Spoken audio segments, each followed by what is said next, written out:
আসসালামু আলাইকুম। আজকের লাইভে আসার মূল উদ্দেশ্য হচ্ছে আপনারা সবাই নিউজটা দেখেছেন যে একটা অবসরপ্রাপ্ত সেনা অফিসারদের একটা গ্রুপ তারা একটা রাজনৈতিক দল করছে, যেটা একটা দেশের গণতান্ত্রিক অধিকার। আমিও সাধুবাদ জানাই একটা দল করার জন্য। বাট এখানে আমাদেরকে আমার কিছু জানা তথ্য আমি এখানে শেয়ার করব। যে আমার অ্যাসেসমেন্টে এই দলটা হচ্ছে আওয়ামী ভারতীয় টিম বি। এর মধ্যে বেশ কয়েকজন, অ্যাটলিস্ট দুজনকে আমি জানি, যিনি বিএনপিতে ঢোকার চেষ্টা করেছিলেন, কিন্তু বিএনপি যেহেতু ঢুকতে পারেননি। বিএনপিতে ঢোকার মেইন কারণ ছিল হচ্ছে তারা আওয়ামী লীগ বা ভারতের ইনফরমার হিসাবে সেখান থেকে কাজ করবে। বাট এই তথ্যগুলো বিএনপি বুঝতে পেরে তাদেরকে বিএনপিতে নেয়নি। এর মধ্যে অফিসারদের যারা মিলিটারিতে আছে বিএনপির সাথে জড়িত তাদেরকে দেয়নি। সো তারা এখন অল্টারনেটিভ হিসেবে একটি রাজনৈতিক দল করতেছে। আমি প্রাথমিকভাবে এই জিনিসটা অ্যাকচুয়ালি আমি অনেক আগেই ফলো করছিলাম। এখানে যে brigadier general Shamim Kamal sir যিনি আছেন, তিনি 2023 সালে রিটায়ার করেছেন আমার যতদূর মনে পড়ে। এবং তখন উনি আদালতে একটা রিট করেছিলেন, যাতে ওখানে বোধহয় একটা ইয়ে আছে যে সরকারি চাকরি থেকে অবসরের পরে একটা সার্টেন টাইম পর্যন্ত, আগে সার্টেন টাইমের আগে, এটা 3 বা 5 করেন, এরকম একটা ছিল যে তারা রাজনীতিতে অংশগ্রহণ করতে পারবে না নির্বাচনে। সো ওইটার উপর একটা রিড করেছিলেন brigadier general Shamim Kamal sir. সেই শামীম কামাল স্যারও এখানে আছেন। এবং এর মধ্যে অনেকেই, মানে যেটা আগে একটা খুব স্ট্রং গ্রুপ ছিল আওয়ামী সেনা লীগ, এটার সদস্য। আর অনেকের সম্বন্ধে আমি আগেও বলেছি। সো এই ব্যাপারে আমাদেরকে সাবধান থাকতে হবে। একটা স্বাধীন দেশে রাজনৈতিক দল করার অধিকার সবারই আছে। এর মধ্যে জেনারেল ইকবাল করিম ভূঁইয়া আছেন, এক্স সেনাপ্রধান, আমরা সবাই জানি। এ ব্যাপারে আমি বিস্তারিত অনেক আগেই বলেছি। ওনার সাথে ভারতীয় কানেকশন আছে বলে আমি বিশ্বাস করি। জেনারেল আবু বেলাল, উনার ব্যাপারে আমি ডিটেলস এতটা না জানো, সেটা ওই সময়কার সেনা প্রধান ছিলেন আওয়ামী লীগের আমলে। সো আওয়ামী লীগের আমলে সেনাপ্রধান থাকলে তার একটা ইন্ডিয়ান কানেকশন থাকে। জেনারেল হাসান সোহরাওয়ার্দী সম্বন্ধে আমি কিছু বলতে চাই না। আমি বলবো উনি একজন সুবিধাবাদী জেনারেল। দেন জেনারেল এহতেশাম স্যারের নাম দেখলাম এখানে, বাট এহতেশাম স্যার কিন্তু অলরেডি একটা দল গঠন করছে আমি জানি, যেটা বাংলাদেশ গণতান্ত্রিক শক্তি বা এরকম একটা নামে একটা দল করেছে আমি যতদূর জানি। তারপর আছেন brigadier general Shamim Kamal sir. এছাড়া এটার পাশাপাশি আমি একটু ছাত্রদের দল করার বিষয়টা নিয়ে আমি আবার একটু বলবো। এটা আমি প্রতিটা ইয়াতেই বলি। আমার মতে এখন এই সিচুয়েশনে বিএনপির নামে অনেক কমপ্লেন যতই আসুক, আমি মনে করি যে বাংলাদেশের সাধারণ জনগণ এখনো শহীদ জিয়ার স্মরণে এবং বেগম খালেদা জিয়ার যে একটা পজিটিভ ইমেজ আছে, এইটার আলোকে এখনো তারা এরকম একটা সিচুয়েশনে তারা বিএনপিকেই ভোট দেবে বলে আমি বিশ্বাস করি। এবং এই কারণে আমি মনে করি যে বিএনপি যদি এককভাবে সংখ্যাগরিষ্ঠতা পায়, তাহলে যেটা হবে, গণতান্ত্রিক ধারার যে কোনো সিচুয়েশনে একটা শর্টকামিংস হচ্ছে, ওভারওয়েলমিং সুপারিটি যদি পেয়ে যায়, তখন তাদের ভিতরে একটা এক নায়কতন্ত্রর ভাব চলে আসার সম্ভাবনা থাকে। সো আমি এই সিচুয়েশনে মনে করি যে রাজনৈতিক দল হওয়াটা জরুরি। এবং আওয়ামী লীগের অ্যাবসেন্সে একটা স্ট্রং বিরোধী দল থাকা উচিত। এবং বিরোধী দলটা থাকলে কাদের মাধ্যমে হবে? অবশ্যই আমি মনে করি এই যে আগস্ট বিপ্লবের যে ছাত্র আন্দোলনের ছাত্ররা যারা আছে, তারা একটা রাজনৈতিক দল গঠন করুক। বাট তারা অ্যাকচুয়ালি প্রথমে যখন এই বিপ্লব সংগঠন হওয়ার পরে, আপনারা রিসেন্টলি জেনারেল ইকবাল করিম ভূঁইয়ার লেখা যদি পড়ে থাকেন বা বিভিন্ন জায়গায় শুনে থাকেন, যে উনি যে স্টোরিটা বলেছে যে ওখান থেকে আগস্টের বিপ্লবের 5 তারিখের পরেই জেনারেল হামিদ ডিজিএফআই, উনি জেনারেল ঢাকা, তারা নাকি ঢাকার ইউনিভার্সিটির প্রফেসর আসিফ নজরুলকে নিয়ে এবং ছাত্রদের কিছু জনকে নিয়ে একটা সরকার গঠন করে ফেলেন, এবং ছাত্ররা তখন ইয়ার কথা বা প্রফেসর ইউনিসের কথা বলে। এই জিনিসটা কিন্তু আমি অনেক আগেই বলেছি। বাট আমি জানি না, আমার থেকে আমি মনে করি জেনারেল ইকবাল করিম ভূঁইয়া স্যারের তথ্য পাওয়ার সোর্স আমার থেকে অনেক বেশি। বাট এটা যদি আমি তখনই জানি, উনার আরো আগে জানার কথা, আমি জানি না উনি কি উদ্দেশ্যে এখন। আমার ধারণা এই সেন্সেশনটা উনি ক্রিয়েট করার চেষ্টা করতেছেন, যেহেতু সামনে একটা রাজনৈতিক দল উনি করবেন।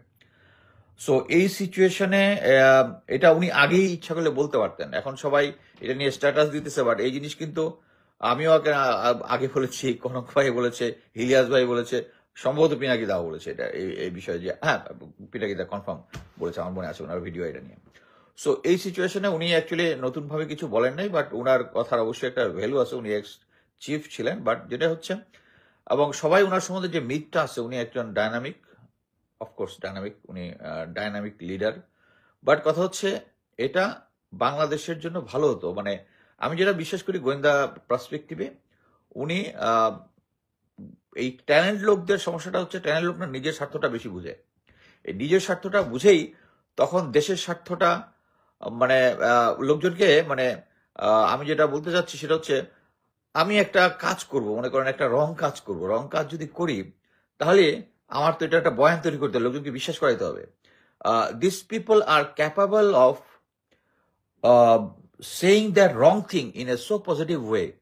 আপনি বিশ্বাস করবেন আরে এর কাজটা তো ঠিকই করেছে, but back of the mind আপনি যখন এটা পুরো অ্যানালাইসিস করবেন তখন, বাট ততক্ষণে অনেক দেরি হয়ে যাবে। সো জিনিয়াস পিপল, আমি আমার এর আগের কথাতে যেটা বলছি, এই মুহূর্তে আমাদের দেশে জিনিয়াস লোকের থেকে দরকার প্যাট্রিয়টের লোকের বেশি দরকার। জিনিয়াস লোকরা আগের থেকে তাদের হিসাব কিতাব করে বুঝে ফেলে যে কোনটাতে লাভ বেশি।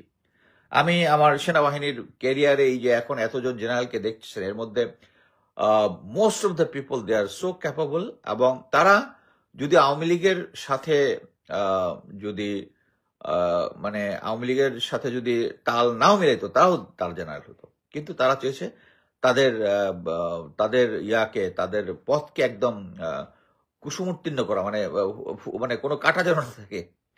সো ওইটা সেভ করার জন্য তারা আওয়ামী লীগের সাথে এগোছে। এই হচ্ছে প্রবলেম হচ্ছে জেনারেল যারা জিনিয়াস পিপল। সো এই মুহূর্তে আমি মনে করি যে একটা রাজনৈতিক দল করতেছে general Iqbal Karim Bhuiyan, it's okay, but জনগণ নির্ধারণ করবে যে তারা কাকে ভোট দিবে। এবং আমি মনে করি যে ছাত্রদের একটা নতুন দল ইমিডিয়েটলি করা উচিত। তারা আমি বলবো অনেক দেরি করতেছে, এবং আমি বলবো দে আর বিট কনফিউজড। তারা প্রথমার্ধে অ্যাডভাইস নিয়েছে জেনারেল ওয়াকারের, একদম আমি গ্যারান্টি দিয়ে বলতেছি। তারা জেনারেল ওয়াকার তাদেরকে বুঝিয়েছে যে ইসলামিক দলগুলোকে মিলিয়ে তারা একটা করবে, বিএনপি নাকি বিরোধী দলে পাঠিয়ে দেবে। দ্যাট প্রজেক্ট ফেল হওয়ার পরে এখন জেনারেল ওয়াকার এখন বিএনপির দিকে ঝুঁকেছে, কারণ জানে যে এখন স্ট্রেংথ বিএনপির দিকে, এবং হি অ্যাবান্ডন দ্য স্টুডেন্ট যারা লিডার আছে, আমি যদি ভুল বলে থাকি প্লিজ ডু কারেক্ট মি, যে লেফটেন্যান্ট কর্নেল মুস্তাফিজ যেটা বলেছে ওটা ভুল বলেছে, যে আমাদের সাথে কোনো হয় নাই।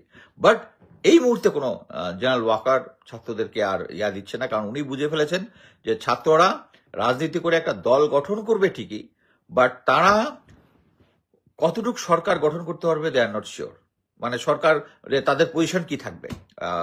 বাট আমি মনে করি ছাত্রদেরকে এইটা বুঝতে হবে যে একটা নতুন রাজনৈতিক দল করে কিংস পার্টি হওয়ার যে ট্রেডিশনটা আছে এটা আমাদেরকে ভেঙে ফেলতে হবে।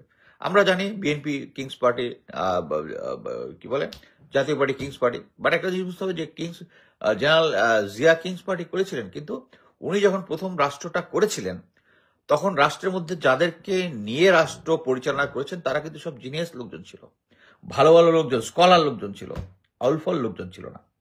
এর পরবর্তীতে আমরা বিএনপিকে দেখেছি যে ওই লোকজন এখনো ওই জিনিসটা ধরে নিয়ে আসে, যে জেনারেল জিয়া তার প্রথম যেভাবে স্কলার লোকদেরকে নিয়ে তার সরকারটা গঠন করেছিল, এবারও হয়তো বা করবে, এই আশার লোকজনের আছে। বাট এক কথা হচ্ছে এই জিনিসটাই আমরা যদি এখন ছাত্রদেরকে কাছে আশা করি যে তারা একটা কিংস পার্টি করবে, এটা একটা ভুল পদক্ষেপ হবে।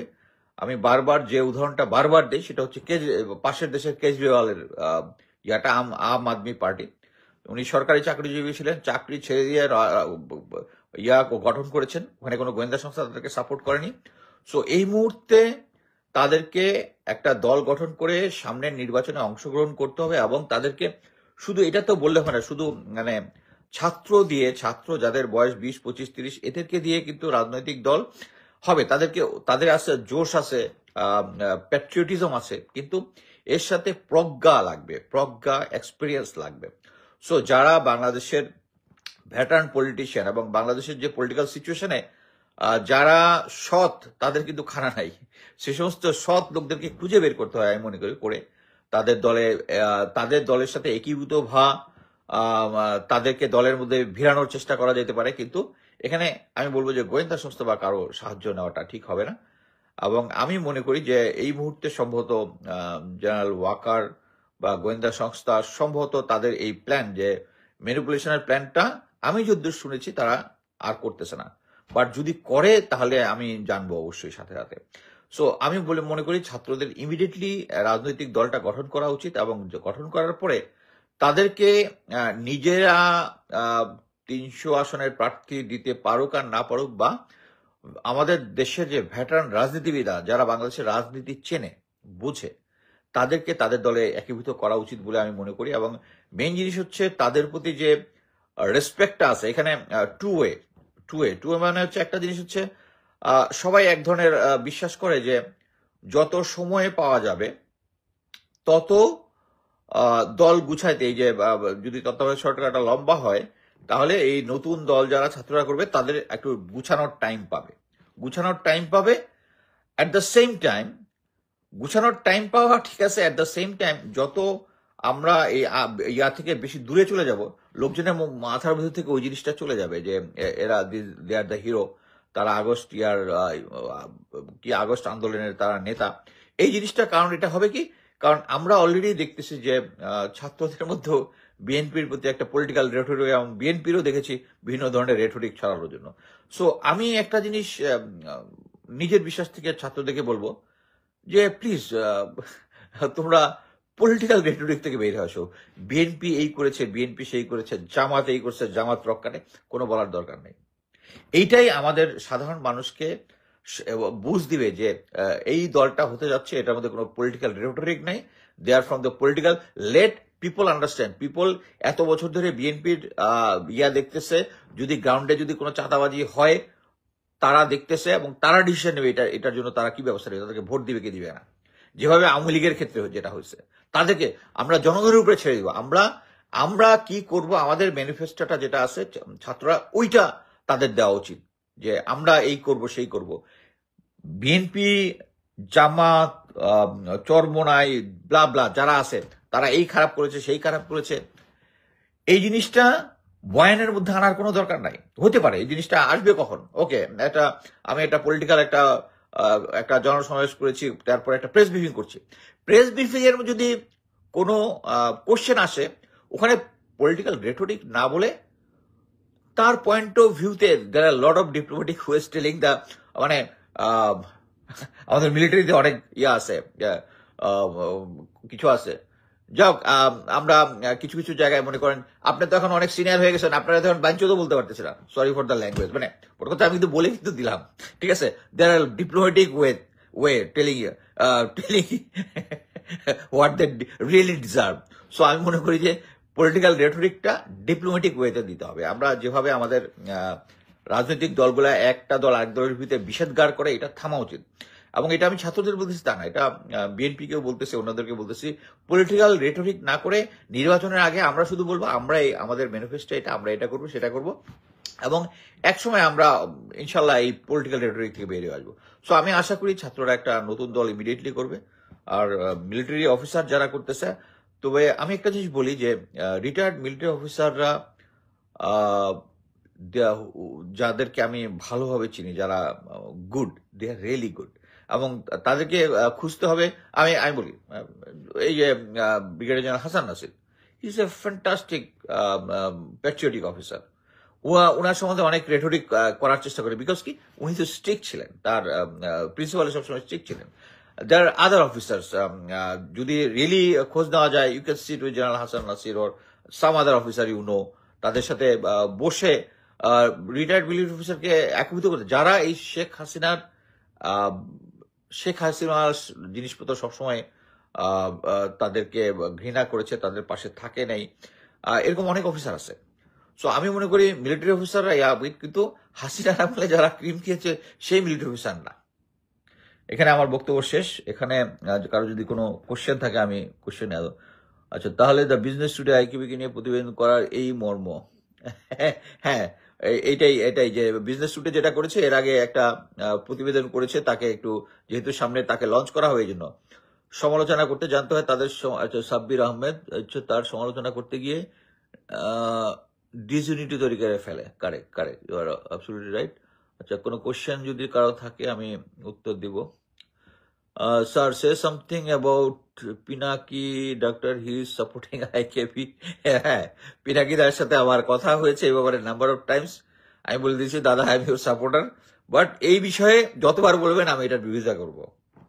এনিওয়ে, এখন আর অনেক মানে ওইটার পরে আমি দাদাকে দেখি নাই ইয়া করার জন্য, সাপোর্ট করতে। আর দেখা যাক।